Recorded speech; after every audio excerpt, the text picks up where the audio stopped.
हर मुसीबत में मुझको संभाला, हर मुसीबत में सबको संभाला।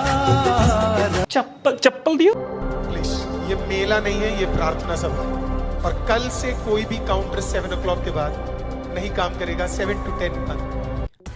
बासायगिरि प्रभु जिसु ख्रिस्टनि मुङै साफ्रोम नायगिरि नोंथांमोनखौ खुलुमहरदों। दिनै नोंथांमोननो मोनसे बेबायदि गोबां सोमोनांथाव भिडिअ क्लिप लानानै फैदों, जिखौ नुयोब्ला नोंथांनि जिथु धैर्य दङ, नोंथांनि जिथु पेशन दङ, बे पेशन एबा धैर्यआ बायगोन। पेशन एबा जिथु धैर्य बायनायनि बाथ्राखौ बुंदों आङो। बे जाहैबाय ओरैबायदि बिसयाव बायगोन जेरैहाय जोङो बुंनो गोनां जायो, जेरै जोङो बुङो जे रावखौबो रायखोमानो नाङा, रावखौबो जेबो बुंनो नाङा होननानै जोंहा बुंनाय बाथ्रा दङ। आरो इसोराबो जोंखौ बेखौ फोरोंदों। सोरबा पास्टरखौ माबा मोनसे रायखोमानाय, सोरबा दैदेनगिरिफोरखौ बुंखोमानाय, बेफोरो गाज्रि बाथ्रा। नाथाय नैबे भिडिअखौ नुनायनि उनाव उपाय गैयै जागोन, बुंनो गोनां जागोन हाबाब बेलाय माबायदि जाखो होननाय, माबा मोनसे रायखोमानायफोर बायदि जागोन। नाथाय अनजाग्रा नायगिरिफोर, आङो रायखोमानाय बाथ्राखौ बुंनो नागिराखै। नाथाय नोंथांमोनाबो गोसोआव साननो बायध' जागोन, हाबाब बोरै जाखो होननाय, जों ख्रिस्टियानफोरनि गेजेराव मा जादों होननानै बे बाथ्रा नोंथांमोना साननो बायध' जागोन। अनजाग्रा नायगिरिफोर, नोंथांमोना बे भिडिअ क्लिपखौ नायलांबाय थादो, आं नोंथांमोननो बाथ्राखौ बुंलांबाय थागोन, नोंथांमोना गोसो होनानै भिडिअ क्लिपखौ नायलांगोन। नोंथांमोना दायो मोनसे भिडिअ क्लिप नुनानै दङ एबा नुगासिनो दङ, बेयाव सासे सेंग्राया थाबायगासिनो दङ आरो बे सेंग्राखौ मानसिफ्रा वेलकाम खालामदों। गोबां रोखोमनि माने मा होननानै बुंगोन, बिलाइ होनानै, माबा जि होनानै, बायदि रोखोमनि बेखौ वेलकाम खालामदों। आरो बिथाङा बेफोरबायदि जि होनानै होआब्ला दंफां बिलाइ होआब्ला, माबा माबि होआब्ला बियो थाबायानो होननाय बायदि बेबायदि अबस्था। आरो बियो सोरबा बबेबा गुबुन धोरोमनि बेक्ति सुबुं नङा। अनजाग्रा नायगिरिफोर, नोंथांमोना मोनथिगौ ना, बे जाहैबाय एपस्टल सन्जित कुमार होननाय मुंनि सासे पास्टर। एपस्टल सन्जित कुमार बिथांनि मुङा। दा बिथाङा बुंनाय बायदिब्ला बिथाङा जाहैबाय बिहारनि, आरो बिहारावनो खामानि मावो। आरो नोंथांमोनाबो नायब्ला, मोजाङै नायोब्ला, थर खालामोब्ला मोनथिगोन दि जाय आइजोफोरा बेफोर खामानिखौ मावदों, खुलुमदों, बिनि आथिंखौ हमदों, बिथांमोनखौबो बिहारि साइजफोर बायदिखौ नुखायो। अबयसे एक्जेक्टयै आं फाइनालि नोंथांमोननो बुंनानै होनो हानाय नंलिया जे बिहारनि होननानै, नाथाय आंनि मोन्दांथियावसो बेखौ बाथ्राखौ बुंदों जे बियो बिहारनि जागोन होननानै। दा बिथाङा जाहैबाय एपस्टल सन्जित कुमार। बिथांनि जिथु इसोरनि खामानि मावनायनि जिथु स्टाइल दङ, बे स्टाइला कमप्लिटलि डिफारेन्स, कमप्लिटलि आलादा रोखोमनि। दा आं बांद्राय बाथ्राखौबो बुंनो नागिराखै। नाथाय दिनै बिथांबायदि पास्टर जोंनि ओनसोलफोराव जुदि थायोब्ला मा जागोन? बेयाव बिथाङा दंफां बिलाइ होनानै थाबायदों, जि होजानानै थाबायदों, माने गाव हारसिं थाबायनो रोङा होननायफोरबायदि।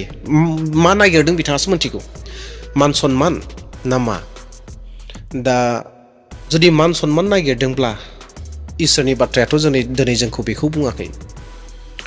अनजाग्रा नायगिरिफोर, दिनै जोंनि गेजेराव गोबां रोखोमनि पास्टर, गोबां रोखोमनि दैदेनगिरिफोरबो दङ। दा थिग बेबायदिनो एपस्टल सन्जित कुमाराबो बैफोरनि गेजेराव सासे खोमा। दा बे भिडिअ क्लिपखौ मोननानै आंबो नोंथांमोननो लाना फैनाय जाबाय, जे नोंथांमोनाबो मोनथिना थाथों जे जोंनि भारताव बा जोंनि ख्रिस्टियानफोरनि गेजेराव मा रोखोमनि ख्रिस्टियानफोर दङ, मा रोखोमनि ख्रिस्टियान दैदेनगिरिफोर दङ, जेराव गोबां मानसिफ्रा खामानिफोर मावदों। नोंथांमोना नुदोंदि जे बेयाव बिथांखौ माखासे मानसिफ्रा खुलुमदों, दान्डबाद खुलुमदों। येस, मान होनाय, सन्मान होनायनि बाथ्राया आलादा, आं बेखौ बुंनो थांनो नागिराखै।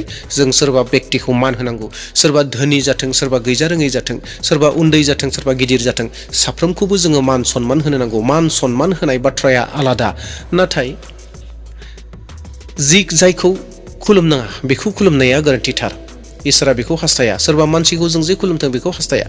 सोरबा बिमा बिफाखौ मान सन्मान होनानै खुलुमनाय, आथिं हमनाया आलादा बाथ्रा। नाथाय बेयाव जोङो नुनो मोन्दों दि गोबां आइजोफोरा, गोबां बुरै आइजोफोराबो बे सेंग्रानि आथिंखौ हमदों, खुलुमदों। नोंथांमोना अलरेडि नुदों। दा बेबायदिखौ जोङो नुगासिनो दङ। दा बेयो बोरै जाथावथाव? नोंथांमोना मा सानो? नोंथांमोना आंनो कमेन्टआव मोन्थिहोगोन। बियो माबा मोनसे मोजांनि खामानि जादों ना गाज्रिनि खामानि जादों, नोंथांमोना मोन्थिगौ। दा आंनिफ्राय गोबां बाथ्राफोरखौ बुंनानै होनो नागिराखै, नाथाय नोंथांमोना गावनोबो मोन्थिगौ। नोंथांमोननो इसोरा मोजां गाज्रि साननो हानाय गोहोफोरखौ होदों। नोंथांमोना नुगोन, बिथाङा गावनि जुटाजोंबो मानसिखौ गादों, बेखौबो नोंथांमोना नुगोन। नोंथांमोना थर खालामलांबाय थागोन बिथाङा मा मा खामानि मावो अनजाग्रा ख्रिस्ट'नि फिसाफोर बांद्रायाखै खोमा बियो नङा होमबा बांद्रायबायथ' जेराव मानसिफोरखौसो खुलुमदों जि पास्टर जि एपस्टल सन्जित कुमार बिथाङा मानसिफोरनि गेजेर गेजेर थांदों बेनि थांनाय लामायाव माबा बिलाइ बनानै होदों जि बनानै होदों बायदि रोखोमनि खामानि मावदों बांद्रायाखै खोमा बांद्रायथारबाय होननानैसो आङो बुंनो नागिरदों बेखौ रायखोमानाय होननानै बुंनो साननो नाङा आं बेखौ रायखोमानो नागिराखै एबा रायखोमायाखै नाथाय जिखौ आउट अफ बिब्लिकेल बाइबेलनि अनगायै गोबां थांनानै जिहेतु खामानिया जादों दा बेवहायसो बेखौ बाथ्राखौ लाबोनाय जादों जोंनि गेजेरावबो हयथ' बेफोरबायदि फैनो हागौ जोंनि गेजेरावबो हयथ' बेफोरबायदि जानो हागौ जेराव मानसिखौसो गोबां वेलकाम खालामदों जेराव इसोरखौ वेलकाम खालामनांगौआव मानसिखौ वेलकाम खालामदों बेथ' गोरोन्थि जागोन दिनै इसोरा जोंखौ माखौ बुंदों जोंनि गोसो गोरबोआव मान सन्मान जि होनांगौ बे जाहैबाय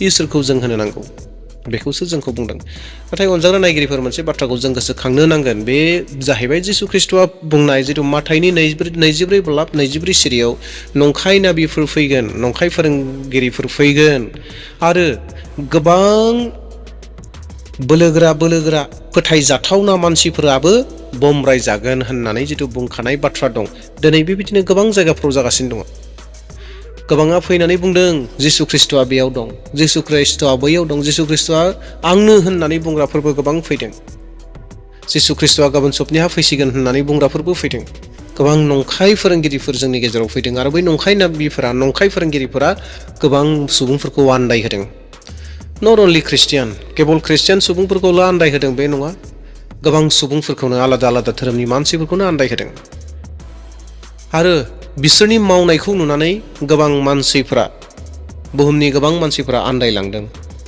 आरो लोगोसे बिथांमोननि मावनायखौ नुनानै गुबुन फोथायारि मानसिफोराबो रायखोमानो खाबु मोनदों रायखोमादों ठाट्टा होदों जे ख्रिस्टियानफोरा मा जाखो होननानै ख्रिस्टियानफोरनि मावनायफोरा माबायदि जाखो होननानै बेफोरबायदि बाथ्राफोरखौ बुङो हनै ख्रिस्टियानफोरा लायनो मुसुखा खुलुमा हनै ख्रिस्टियानफोरा लायनो गाज्रि मावा हनै ख्रिस्टियानफोरा लायनो मानसि खुलुमा बायदि बाथ्राफोरखौ ओंखारदों नाथाय जोङो बेफोरबायदि जेब्ला भिडिअ नुयो जों बेफोरबायदि भिडिअआव माखौ नुनो मोन्दों दिनै बिसोरनि जिथु खामानि मावनाय बे सेंग्रानि जिथु एपस्टल सन्जित कुमारनि जिथु खामानि मावनाय मा नुनो मोन्दों गोबां आइजोफोरा बेखौ खुलुमदों गोबां मानसिफोरा बेखौ खुलुमदों गोबां मानसिफोरा बेखौ वेलकाम खालामदों गोबां मानसिफोरा बिनि आथिंखौ दांदों येस गोबां रोखोमनिखौ जों नुनो मोन्दों गोबां जाद्रायबाय होननानै सानजायो दा अनजाग्रा नायगिरिफोर बे भिडिअखौ लाबोनायनि गुबै जाहोना बेनोदि साबधान जागोन जोंनि गेजेराव जेन बेफोरबायदिया दाजाथों जोंनि गेजेराव जेन बेफोरो दाफैथों दा बेवहाय साबधान जानानै थागोन दे अब्ला अनजाग्रा नायगिरिफोर आं गुसुं